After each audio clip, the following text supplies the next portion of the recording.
তো প্রিয় দর্শক, ঘুরতে ঘুরতে আজকে এক সেলুনে চলে আসলাম এক ভাইয়ের কাছে। তো উনি আসলে ওনার ব্যবসার যে সমস্যাগুলো হয় বা যে সমস্যাগুলো ফেস করে এই বিষয়ে ভাই কিছু বলবো। তো আপনারা ধৈর্য সহকারে একটু শুনেন। তো ভাই, আপনি যে বিষয়ে যে ব্যবসা করতেছেন, কি কি সমস্যা দেখা দেয়? সমস্যা মনে করুন একটা জিনিস, একটা ভালো কাজ হয় না, কাজ মানুষ ভিড়ে বেশি, ঠিক আছে। অনেক মানুষ মনে করেন আয় মনে করেন কাপ দাপ লাগাই দেয়, ঠিক আছে।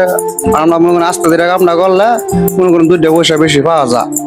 একজন বালা হওয়া আরেকজনে বালা হয় না, এটা দুনিয়ার নিয়ম আর কি, ঠিক আছে। আচ্ছা, যে আপনার যে মূল এই সেলুনে যে বেশিরভাগ যে প্রবলেমটা হয় এটা কিসের, মানে কি বিষয়ে বেশি সমস্যা হয় একটু যদি বলেন। সমস্যাটা মনে করুন একজন আয় হায় মনে করেন কাপ দাপ, যেরকম নদীর পাড়ে গেলে কাপ দাপ করা ছিল নয় কাপ দাপ, আর কুট কাছের গেলে মনে করুন 20 বছর হন তো মনে করেন কেস লয়ে ঘুরবো, ঠিক আছে।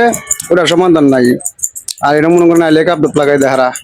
তো ভাই বলতে চাইতেছে যে সেলুনে আইসে এই কাপ জাপ শুরু করে দেয়, মানে সবার আগে লাগবো।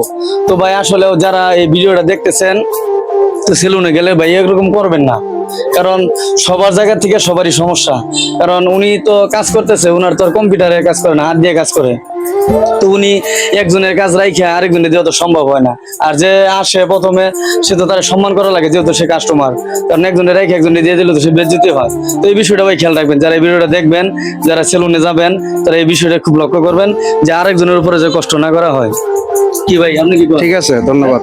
তো ভাই ধন্যবাদ, আজকের ভিডিও পর্যন্তই। তো আগামীতে আবার কোনো দোকানে বা কোনো বিষয়, ব্যবসার বিষয় দেখা হবে। আসসালামু আলাইকুম।